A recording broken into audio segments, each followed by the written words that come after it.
نحمده ونصلي على رسوله الكريم أما بعد أعوذ بالله من الشيطان الرجيم بسم الله الرحمن الرحيم إنا أنزلناه في ليلة القدر وما أدراك ما ليلة القدر ليلة القدر خير من 1000 شهر تنزل الملائكة والروح فيها بإذن ربهم من كل أمر سلام هي حتى مطلع الفجر. وقال الله تبارك وتعالى في موضع آخر ولا تباشروهن وأنتم عاكفون في المساجد رب اشرح لي صدري ويسر لي امري واحلل عقدة من لساني يفقهوا قولي رب زدني علما. برادران اسلام، دینی ملی بھائیوں، بزرگوں، نوجوانوں، بڑے خوش نصیب ہیں ہم کہ اللہ رب العالمین نے ہم سب کو باصحت و عافیت رکھ کر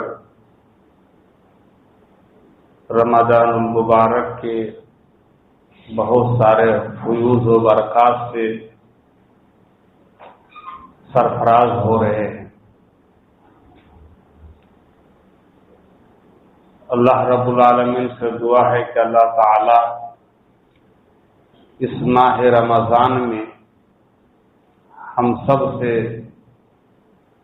جو بھی نیک اعمال ہو رہے ہیں صیام و قیام کے ذریعے یا اللہ کی راہ میں مالی قربانی کے ذریعے یا تلاوت کلام پاک کے ذریعے ہمارے ان تمام اعمال صالحہ کو قبول فرما، ہماری نیکیاں حسنات کو آخرت میں نجات کا ذریعہ بنا، اور ہم سے دانستہ و نادانستہ طور پر جو بھی خطائیں لغزشیں سرزد ہوئی ہے اسے درگزر فرما، آمین. بعد وہ ہمارے آخر نبی جناب محمد رسول اللہ صلی اللہ علیہ وسلم پر درود و سلام نازل ہو، اللہم صلی علیہ وسلم وبارک علیہ. حضرات گرامی، مختصر خطبہ مسنونہ کے بعد کلام مقدس کے دو مختلف مقامات سے چند آیتیں تلاوت ہوئی ہے اور دونوں کا موضوع و ٹاپک الگ الگ ہے. سب سے پہلے سورہ قدر کی تلاوت ہوئی ہے. وہ اس مناسبت سے ہے کہ لیلۃ القدر کیا چیز ہے، اور دوسری آیت جو تلاوت ہوئی ہے اس کا تعلق اسی لیلۃ القدر میں ایک اور عمل ہوتا ہے جسے ہم اعتکاف سے جانتے ہیں، وہ اس سے متعلق ہے. بہرحال دونوں آیتوں کا لب و لباب اور ماحصل وہاں تک پہنچتا ہے جہاں سے یہ رمضان شروع ہو رہا ہے. رمضان سے یہ جڑے ہوئے ہیں کہ رمضان ایک مہینے کا نام ہے. سال میں 12 مہینے ہوتے ہیں، ہندی میں انگلش میں. اسی طرح سے اللہ رب العالمین نے عربی میں بھی 12 مہینے مقرر کیے ہیں. ان میں ایک مہینہ کا نام رمضان رکھا ہے،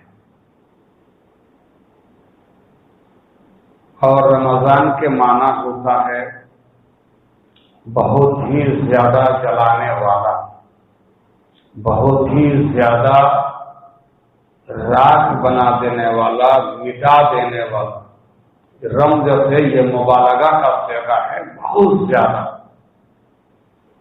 یعنی انسان سے جو بھی خطائیں، غلطیاں، لغزشیں ہوئی ہے اس رمضان کے مہینے میں اس کے اعمال اور اس کی جو فضیلتیں ہیں، اس سے جو بندہ مستفید ہوتا ہے، اس رمضان سے جو استفادہ کرتا ہے، گویا کہ پچھلے 11 مہینوں کے چھوٹے چھوٹے گناہوں کو یہ مہینہ جلا کر کے راکھ کر دیتا ہے۔ یہی وجہ ہے کہ اللہ کے نبی جناب محمد رسول اللہ صلی اللہ علیہ وسلم نے فرمایا، بدنصیب ہے وہ آدمی، بدقسمت ہے اس انسان کی جس نے رمضان کا مہینہ پایا اور اپنے گناہوں کو معاف نہ کرا لیا ہو۔ مشہور حدیث ہے، بارہا آپ سن چکے ہیں کہ اللہ کے نبی صلی اللہ علیہ وسلم جمعہ کا خطبہ دینے کے لیے منبر پر تشریف لے گئے اور ہر زینے پر آمین آمین آپ نے کہا، جو اس سے پہلے کبھی ایسا نہیں ہوا تھا۔ صحابہ کرام نے سوال کیا، اللہ کے رسول اس سے پہلے تو کبھی ایسا آپ نے نہیں کہا تھا، آج ایک عجیب معاملہ سامنے آیا کہ نیا عمل سمجھ میں آیا، کیا وجہ ہے؟ تو آپ نے ہی فرمایا تینوں وجوہات میں سے ایک وجہ یہ بتائی ہے کہ جبریل امین نے آ کر کے ہمیں بتلایا، خبر دی ہے کہ اللہ رب العالمین نے کہا فرمایا کہ جس کو رمضان کا مہینہ نصیب ہوا اور اس رمضان سے اپنے گناہوں کو نہیں بخشوا دیا ہے، اس پر اللہ کی پھٹکار ہے، اللہ کی لعنت ہے۔ تو اس پر میں نے آمین کہا۔ تو بدنصیب ہے وہ انسان جس کو یہ رمضان کا مہینہ مل جاتا ہے اور اس سے اپنے گناہوں کو نہیں بخشوا دیتا ہے۔ لعنت کے معنی جانتے ہیں؟ جس کو رمضان کا مہینہ نصیب ہوا اور اس سے اپنے گناہوں کو نہیں معاف کرا لیا، اس پر اللہ کی لعنت۔ لعنت کے معنی البعد عن رحمت اللہ، اللہ کی رحمت سے دور ہو جانا، یہ لعنت کا معنی ہے۔ اللہ کی رحمت سے دور ہو جانا، اور اللہ کی رحمت سے دور ہو جانا یہ کتنا بڑا عذاب ہے، کتنی بڑی سزا ہے، ہم نہیں سمجھ پاتے۔ اللہ کے نبی صلی اللہ علیہ وسلم نے فرمایا کہ کوئی بھی انسان اپنے اعمال کی وجہ سے جنت میں داخل نہیں ہو سکتا ہے، کوئی بھی انسان۔ صحابہ کرام نے کہا، اللہ کے رسول آپ بھی اللہ کی رحمت کے بغیر جنت میں نہیں داخل ہو سکتے؟ کہا نہیں، میں بھی اپنے اعمال کی بدولت جنت میں نہیں جا سکتا۔ تو کہا پھر کیسے جنت میں جائے گا؟ کہا اللہ کی رحمت سے وہ جنت میں جائے گا۔ غور کیجیے، اللہ کی رحمت سے وہ جنت میں جائے گا۔ اب یہاں پوائنٹ کی بات یہ ہے کہ جو انسان جتنے نیک اعمال کریں گے اتنے ہی وہ اللہ کی رحمت کے مستحق بنیں گے۔ تو یہ اعمال جو انجام دے رہے ہیں محض جنت میں جانے کے لیے نہیں، بلکہ یہ ایک ذریعہ بنا رہے ہیں ہم کہ ان اعمال کی بدولت اللہ ہم سے خوش ہو جائے اور اللہ کی رحمت کے ہم مستحق بن جائے۔ اور وہ انسان جو روزہ ترک کر کے، روزہ چھوڑ کر کے، رمضان کے فضل و برکات سے محروم رہ کر کے اللہ کی رحمت کے بجائے لعنت کے مستحق ہوگا، وہ انسان جنت کی توقع رکھ سکتا ہے۔ اسی لیے میں نے لعنت کا ترجمہ بتا دیا کہ اللہ کے نبی نے کہا وہ بندہ جو رمضان کو پا لیتا ہے اور اپنے گناہوں کو نہیں بخشوا لیتا ہے اس پر اللہ کی لعنت، گویا کہ جب اللہ کی لعنت ہی ہو گئی اور لعنت کے معنی ہی ہو گیا کہ اللہ کی رحمت سے دور ہو جانا، تو اب وہ جنت کا حقدار اور مستحق کیسے ہو سکتا ہے، اندازہ لگائیے۔ تو میرے بھائیوں، رمضان کا یہ مہینہ بڑے فضیلت، رحمت اور برکت کا یہ مہینہ ہے۔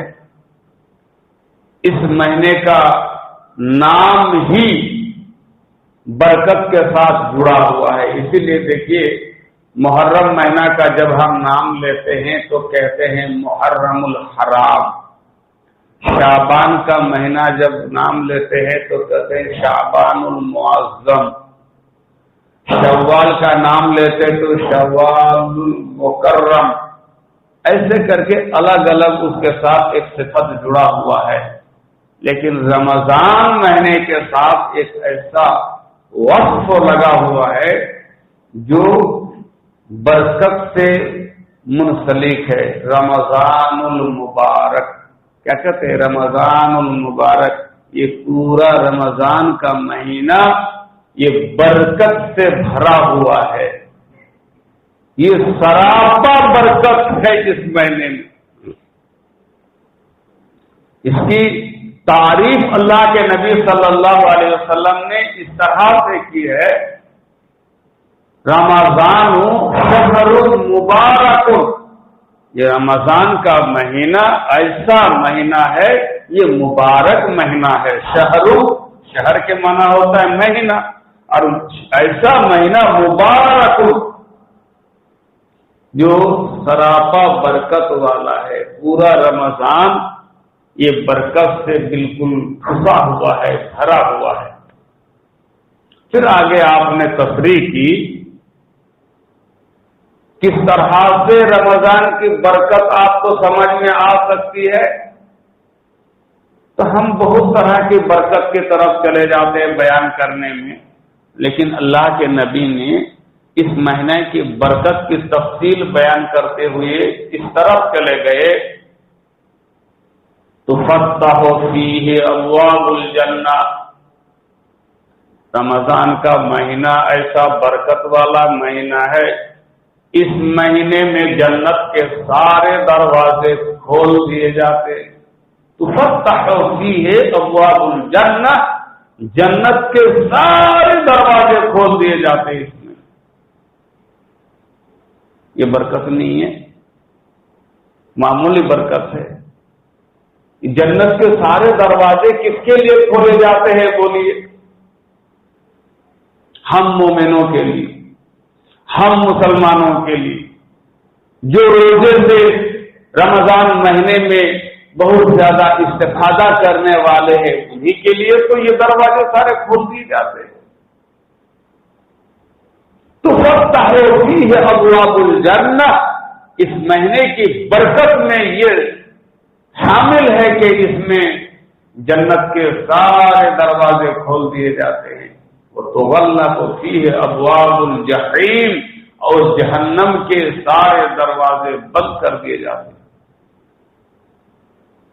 جس جہنم کی طرف ہمارا ظاہر باہر دشمن ابلیس شیطان ہمارے پیچھے لگا رہتا ہے، ہمیں بدیوں اور گمراہیوں کی طرف لے جانا چاہتا ہے، اس جہنم کے سارے دروازے کو بند کر دیے جاتے ہیں جیسے ہی رمضان کا چاند نظر آ جاتا ہے، جیسے ہی رمضان کا مہینہ شروع ہو جاتا ہے جہنم کے دروازے بند کر دیے جاتے ہیں۔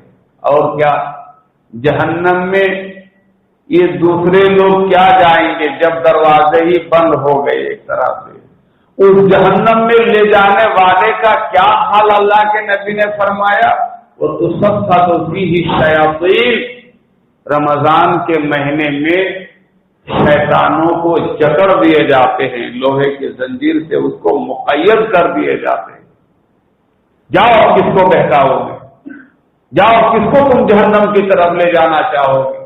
اب تمہیں کو ایک سزا میں ڈال دیا گیا ہے، تم ٹس سے مس نہیں ہو سکتے ہو۔ اور ایک کتنی اچھی بات بتائی، اس برکت کی طرف توجہ دیتے ہوئے اللہ کے نبی صلی اللہ علیہ وسلم نے فرمایا، ینادی منادن کل لیلہ، ہر رات ایک پکارنے والا پکارتا ہے۔ رمضان میں 30 راتیں جو ہوتی ہے، کل لیلۃ، ہر رات، ایک دن دو دن نہیں، کل لیلہ، کل کے معنی تمام، پورے، سب، یعنی رمضان کی ساری راتیں، ہر رات ایک پکارنے والا پکارتا ہے، آواز دیتا ہے ہم سب کو، یا باغی الخیر ہلما، اے خیر کے تلاش کرنے والے، خیر کے متلاشی جو ہے، آگے بڑھو، آ جاؤ، خیر جتنا زیادہ انتظام کر سکتے ہو، اکٹھا کر سکتے ہو، اس رمضان کے خیر و بھلائی کو اکٹھا کر لو، یہ بھی نیکی کر لو، وہ بھی نیکی کر لو۔ روزے رکھ لیا، اللہ تراویح بھی پڑھ لو، روزہ رکھ کر تراویح بھی پڑھتے ہو، کچھ ٹائم قرآن کی تلاوت بھی کر لو، اچھا قرآن کی تلاوت بھی کر لیتے ہو، اچھا کچھ دیر ذکر و اذکار میں بیٹھے ہو، اچھا ذکر و اذکار بھی تم کرنے لگے،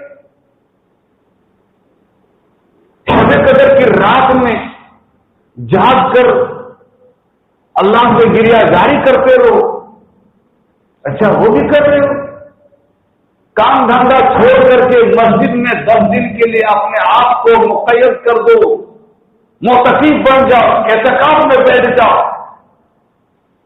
اچھا روزے بھی رکھ لیے، قیام اللیل بھی کر لیے، قرآن کی تلاوت بھی کر لیے، شب قدر کی شب بیداری بھی کر لی، اعتکاف میں بھی بیٹھ گئے، اور رمضان کے مہینے میں کچھ دان خیرات بھی کر لو، جتنا زیادہ سے زیادہ ہوتا ہے۔ ایک آواز دینے والا ہم کو آپ کو آواز دیتا ہے روزانہ کہ یہ بھی نیکی تم سے چھوٹ رہی، وہ بھی کر لو، وہ بھی نیکی تم سے چھوٹ رہی، وہ بھی کر لو، وہ بھی بھلائی کا کام تم سے چھوٹ رہا ہے، وہ بھی کر لو۔ یہ آواز دینے والا آپ کو اندر ہی اندر آواز دیتا ہے اور یاد دلاتا ہے، اور آپ اندر اندر محسوس کرتے یار ہم کو یہ بھی کرنا چاہیے، یہ بھی کرنا چاہیے۔ کتنا اس کو اثر ڈالتا ہے یہ آواز دینے والا، بسا اوقات وہ انسان سست بھی ہو جاتا ہے تو پھر ان کو کمی محسوس ہوتی، ارے یار نہیں یہ بھی کر لینا چاہیے ہم کو۔ ہم بہت سے بھائیوں کو دیکھتے ہیں، رمضان کا مہینہ پورا آپ کے کرناٹک میں 2-3 ضلع میں جاتا ہوں، زیادہ نہیں، بنگلور، آپ کا منگلور آتے ہیں، اڑپی اور یہ 3-4 جگہ میں تھوڑا ہمارا گھومنا اس طرح کا پروگرام بھی ہوتا ہے، کیونکہ ایک مدرسہ کے تعلق سے آنا ہو رہا ہے۔ تو ہم کتنے بھائیوں کو دیکھتے ہیں کہ سفارہ حضرات گیٹ کے پاس بیٹھے رہتے ہیں، بہت سے بھائی ڈالتے ہوئے جاتے، کچھ بھائی ایسے بھی ہوتے ہیں وہ نکل جاتے ہیں۔ اب ان کے پاس ہے یا نہیں ہے یا کیا سمجھ میں آتا ہے، بہرحال نکل کے چلا جاتا۔ ابھی 10 قدم جانے کے بعد پتہ نہیں ان کو کچھ کمی محسوس ہوتی ہے، پلٹ کر کے پھر آتا ہے، وہ پھر کچھ ڈال کے جاتا۔ یہ خیر کی آواز دینے والا اس کو آواز دے رہا ہے کہ ایک نیکی کا کام تم سے چھوٹ رہا ہے، تم کیوں محروم ہو رہے ہو، جاؤ گھوم کے جاؤ، واپس جاؤ، کر کے جاؤ۔ یہ گویا کہ اسی کا ریزلٹ ہے، اس طرح سے سمجھ لیجیے۔ اب فرض نماز جماعت سے پڑھ لیے، سنت آپ سے رہ گئی، آپ کو استنجا لگ گیا بہت زیادہ، پیشاب کی حاجت ہو گئی، اب چلے گئے استنجا کر لے، پیشاب کر لی، اندر ہی اندر آپ کو محسوس ہونے لگا چلو سنت سے پڑھیں یا نہ پڑھیں، اب نکل گئے تو نکل گئے۔ پھر آپ کو اطمینان نہیں ہوتا، نہیں یار یہ سنت مؤکدہ ہے، نہیں چھوڑنا چاہیے،